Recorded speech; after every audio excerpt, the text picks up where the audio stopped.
السلام علیکم ورحمۃ اللہ وبرکاتہ۔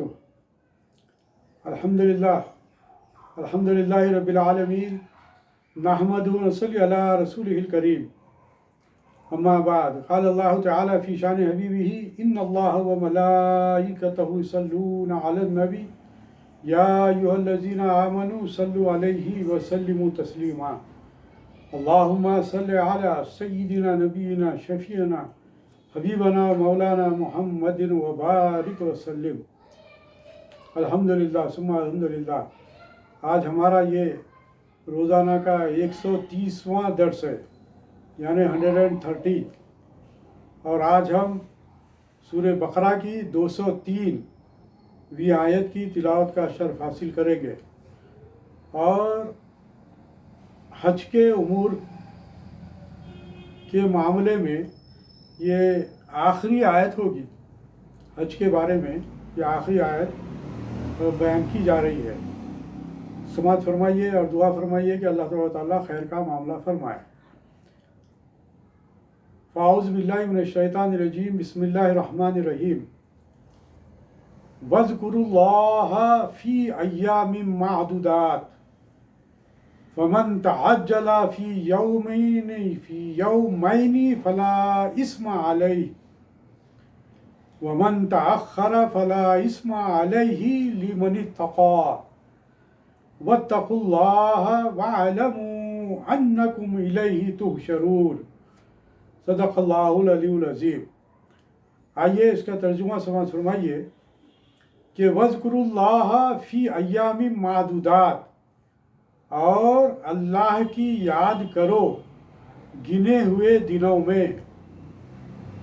فَمَن تَعَجَّلَ فِي يَوْمَيْنِ فَلَا إِثْمَ عَلَيْهِ، تو جو جلدی کرے 2 دن میں چلا جائے اس پر کچھ گناہ نہیں۔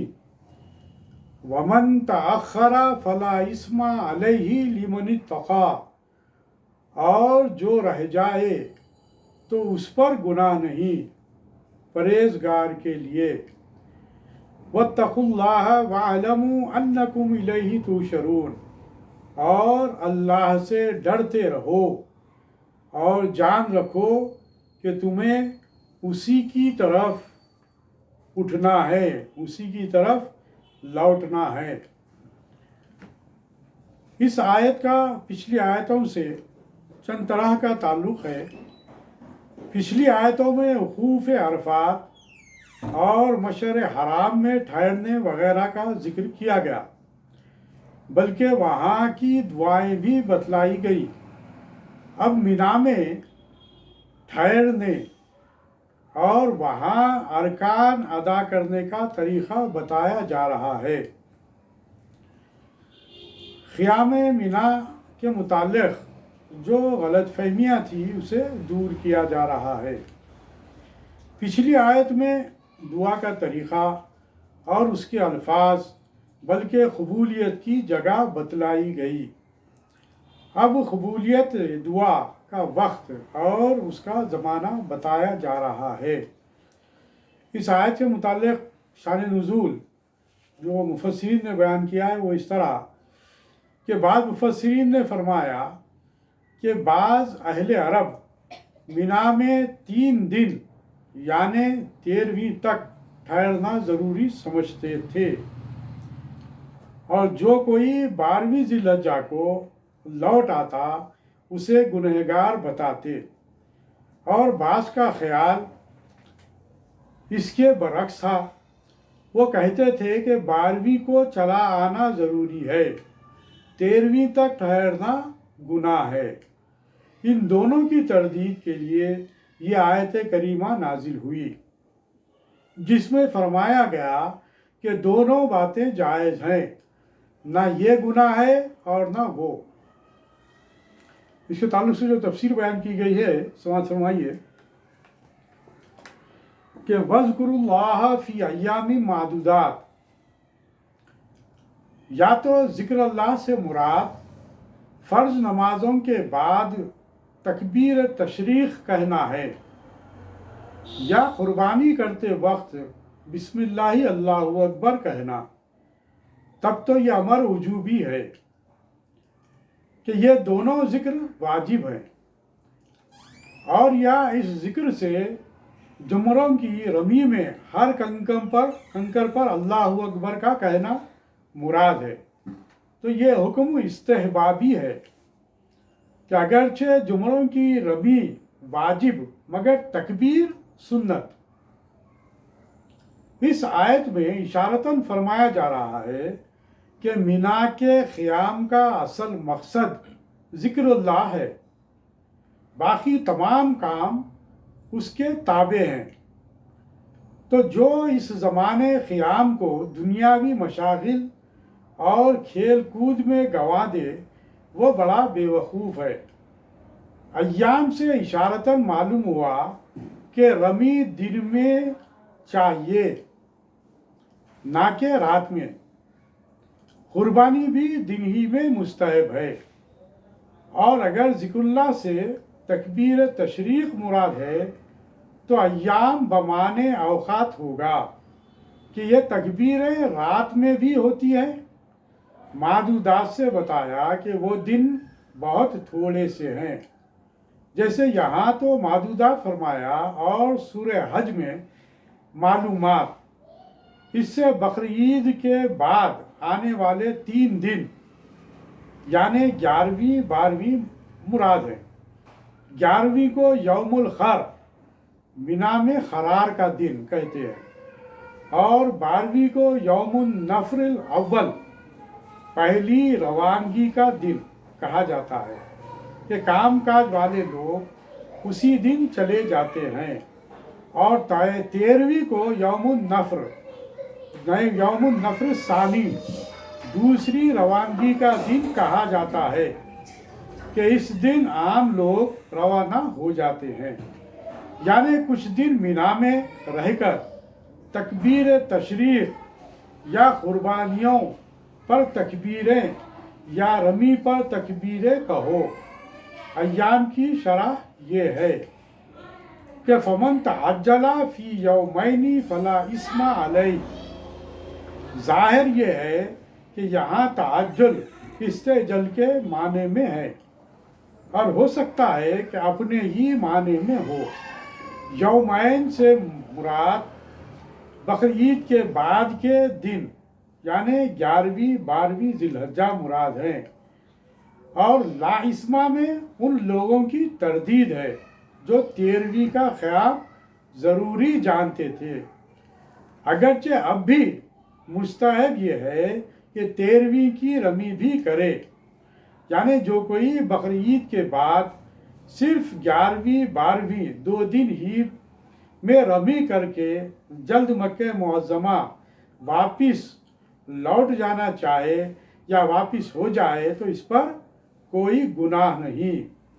ومن تأخر فلا اثم علیہ، یہاں بھی یا تو تأخر بمعنی استاخر ہے یا اپنے ہی معنی میں، یعنی اور جو کوئی تیسرے دن 13ویں ذی الحجہ کو بھی وہاں ٹھہرنا چاہے یا ٹھہر جائے تو اس پر بھی کوئی گناہ نہیں بلکہ ثواب ہے، چونکہ کچھ لوگ اسے گناہ سمجھتے تھے اس لیے گناہ کی ہی نفی کی گئی، ثواب کا ذکر نہ فرمایا، مگر خیال رہے کہ لمن اتقی، یعنی یہ گناہ نہ ہونا اس پرہیزگار کے لیے ہے جو حج اور حج کے بعد قانون شکنی اور گناہوں سے بچا رہے، ورنہ اگرچہ فرض تو ادا ہو ہی جائے گا مگر اس پر ثواب نہ ملے گا۔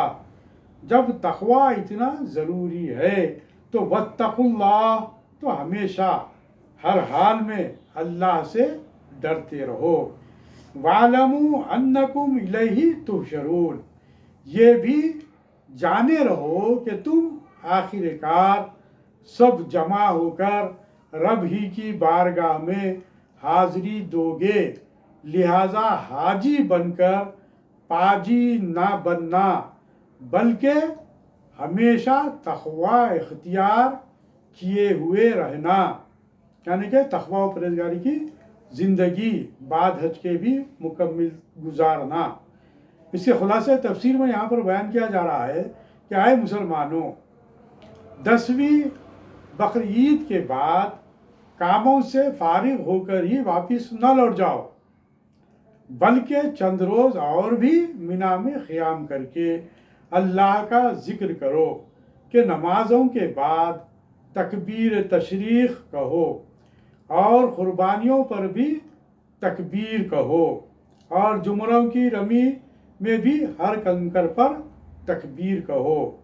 تکبیر تشریق کیا ہے؟ جو ہم 9 ذی الحجہ عرفہ سے تکبیر تشریق فجر سے شروع کرتے ہیں تو 13ویں ذی الحجہ کے عصر تک تکبیر تشریق ہر نماز کے بعد بیان کی جاتی ہے، اور یہ عورتوں پر بھی واجب ہے اور مردوں پر بھی واجب ہے، ہر ایک پر۔ اور ایک مرتبہ تکبیر تشریق کہنا واجب ہے اور 3 مرتبہ کہنا سنت ہے۔ تکبیر تشریق کیا ہے؟ اللہ اکبر اللہ اکبر اللہ اکبر، لا الہ الا اللہ اللہ اکبر اللہ اکبر وللہ الحمد۔ یہ تکبیر تشریق ہے جو یہاں پر بیان کی گئی کہ تکبیر تشریق کہنا، بیان کرتے رہنا، ہر قدم پر تکبیر تشریق کا بیان ہوتا ہے، اس کا اظہار کیا جاتا ہے، یعنی کہ اس میں اللہ تبارک و تعالیٰ کی حمد و ثنا، اس کی کبریائی بیان کی جاتی ہے۔ تو یہاں پر یہی بات کہی جا رہی ہے۔ اور پھر دوسرے یہ کہ قربانیوں پر تکبیر کہو۔ قربانیوں پر تکبیر، سبحان اللہ، کیا کرتے ہیں تکبیر میں؟ ہم کیا کرتے ہیں؟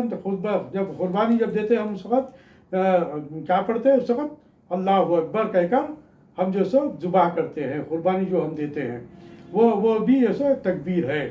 اسی طریقے سے رمی جو کرتے ہیں، یعنی کہ جو مینا میں جو پتھر ہے، جہاں پر جو شیطان کا نمون ہے وہ ہے، وہاں پر جا کر پتھر مارتے ہیں، 7 کنکر مارنے کا حکم ہے، تو وہاں 7 کنکر وہاں پر مارتے ہیں۔ تو وہ جو سو اس وقت بھی جو سو یہی تکبیر جو سو بیان کی جاتی ہے، اللہ اکبر اللہ اکبر اللہ اکبر کہہ کر اس پر جو سو رمی پر پتھر کنکر جو سو پھینکا کرتے، کنکر سے اسے مارا کرتے۔ وہ ایک لمبی تفسیر ہے۔ حضرت ابراہیم علیہ السلام، حضرت بی بی ہاجرہ اور حضرت اسماعیل علیہ السلام کو جب شیطان 3 مرتبہ آ کر ان تینوں کو جو سو بھٹکایا تھا، تو اس وقت حضرت ابراہیم علیہ السلام نے بھی اس پر لاہور بھیجے، حضرت بی بی ہاجرہ بھی اس پر لاہور بھیجے، حضرت اسماعیل بھی لاہور بھیجے، اور اس کی بات سے ماننے سے انکار کر دیے، اس کی باتوں میں نہیں آئے۔ تو اس لیے وہاں پر وہ 3 نشانات، جہاں پر وہ جو بھٹکایا تھا، وہ 3 نشانات وہاں پر قائم کیے گئے ہیں، یعنی کہ اسے شیطان کے جو سو ایک نشانی کے طور پر وہاں پر رکھا گیا ہے۔ تو وہاں پر جا کر وہ شیطان کو کنکر مارنا کہتے ہیں، تو وہ بھی جو سو کنکر مارتے ہیں۔ تو اس طریقے سے یہ تکبیر ہم بلند کرتے ہیں ان 3 موقعوں پر۔ مگر اب تمہیں اختیار دیا جاتا ہے کہ جسے جلدی ہو، یعنی کہ جو 3 دن اس کے بعد جو ٹھہرنے کا ہے، 10، 11، 12، تو اس کے اگر درمیان میں، جیسا کہ آپ کے سامنے یہ بات رکھی گئی کہ پہلے کے جو لوگ تھے وہ لوگ یہ سمجھتے تھے جاہلیت میں کہ وہ لوگ 3 دن 13ویں میں رہنا مناسب نہیں ہے، غلط بات ہے، گناہ سمجھتے تھے، یا پھر بعض لوگ کہتے تھے کہ 13ویں میں رہنا ضروری ہے، نہیں رہے تو وہ گناہ۔ تو یہاں پر اس بات کی تردید کی جا رہی ہے، یہاں پر اس بات کی تمام تر تفصیلات آپ کے سامنے رکھی گئی۔ جسے جلدی ہے اور وہ 2 دن ہی رہ کر وہاں سے واپس ہونا چاہے، وہ بھی گنہگار نہیں، واپس جا سکتا ہے۔ اور جو زیادہ ثواب کی نیت سے وہاں 13ویں ذی الحجہ تک قیام کرے تو اس پر بھی گناہ نہیں، مگر یہ اس کے لیے ہے جو تقوی اختیار کرے، یعنی کہ جو تقوی پرہیزگاری کی زندگی گزارتے ہیں، وہاں پر اللہ تعالیٰ کے حمد و ثنا بیان کرتے ہوئے، وہاں پر عبادات کرتے ہوئے، اس کا ذکر کرتے ہوئے اگر وقت گزارتے وہاں پر، تو یہ سمجھیے کہ یہ نیکی کا عمل ہے۔ اس کے برخلاف اگر بیٹھے ہوئے ہیں، آپس میں گپ شپ کر رہے ہیں، کھیل کود کر رہے ہیں، ایک تفریح کا معاملہ اگر وہاں پر اس طریقے سے انجام دے رہے ہیں تو وہ مناسب عمل نہیں ہے، اس کی جو سو مناہی کی گئی ہے۔ اگر کھیل کود یا دیگر بیکار باتوں یا گناہوں کی نیت سے وہاں ٹھہرے تو اس نیت کا ضرور گنہگار ہوگا، یعنی کہ جو اس طریقے سے جو رہے گا وہ گنہگار ہوگا۔ یہ معاملہ تو ہر دن کے لیے ہے، ہر مسلمان کے لیے ہر دن کے لیے ہے کہ وہ اپنا وقت ضائع نہ کرے۔ جیسا کہ بات آتی ہے کہ ہمیشہ دن رات اٹھتے بیٹھتے اللہ تعالیٰ کا ذکر کرتے رہو، اللہ تعالیٰ کے حمد و ثنا بیان کرتے رہو۔ یہ ہر دن کے لیے ہے، مسلمان کی ساری زندگی تا حیات اس کے لیے یہ احکام اللہ تعالیٰ نے قرآن مجید میں نازل کیا، اور یہ احادیث میں ہمیں یہ باتیں ہمیں ملتی ہیں۔